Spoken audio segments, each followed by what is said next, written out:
l'Institut national des vétérans, qui est responsable pour bien d'autres choses aussi, fait un bon travail, et d'autant plus, il ravive la flamme, c'est-à-dire certainement pour les jeunes gens, pour montrer aux jeunes comment ils peuvent en fait devenir militaires.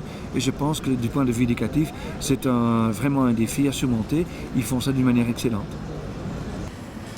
Voilà, bonjour. Je vais prendre la parole donc, au nom de l'Institut des vétérans, Institut national des invalides de guerre, anciens combattants et victimes de guerre.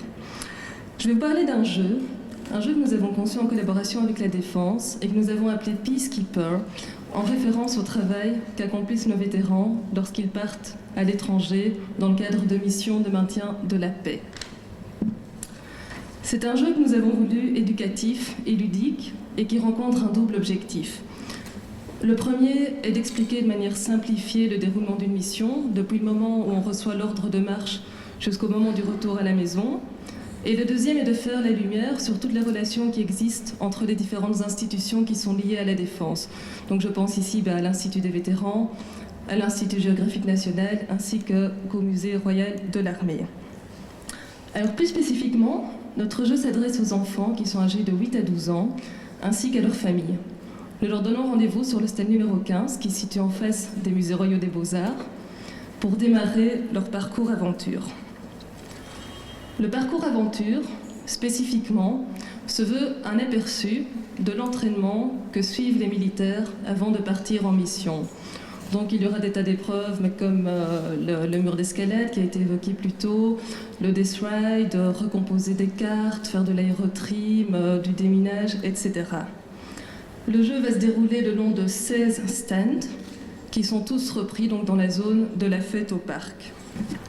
Le déroulement du jeu est assez simple.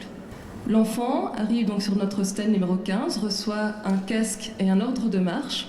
Sur cet ordre de marche, il y a 16 épreuves qui sont reprises. Il doit en choisir 7, en accomplir 7 pour recevoir son titre de vétéran Peacekeeper.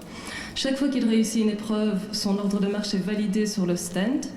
Et une fois qu'il a ces 7 validations, il revient chez nous pour recevoir son diplôme ainsi que sa médaille qui sera en fait représenté par ceci, ce button. Évidemment, quand il arrive sur notre stand, il y a d'autres surprises qui l'attendent. Une fois que nous avons reçu tous les ordres de marche dûment complétés, nous procéderons à un tirage au sort par une main très innocente qui désignera 6 vainqueurs. Les 6 vainqueurs recevront en fait un baptême de l'air en avion militaire qui se déroulera donc à partir de l'aéroport militaire de Melsbroek vers le mois d'octobre. Enfin, voilà pour tout ce que je viens d'expliquer, que ce soit pour nous dire bonjour ou pour venir simplement nous voir, je vous invite tous à passer sur le stand numéro 15, donc qui se situe en face des Musées royaux des Beaux-Arts, rue de la Régence, dans la fête au parc. On vous y attend nombreux. Et pour clôturer, je vous propose de découvrir le trailer qui avait été réalisé à cette occasion par notre équipe multimédia.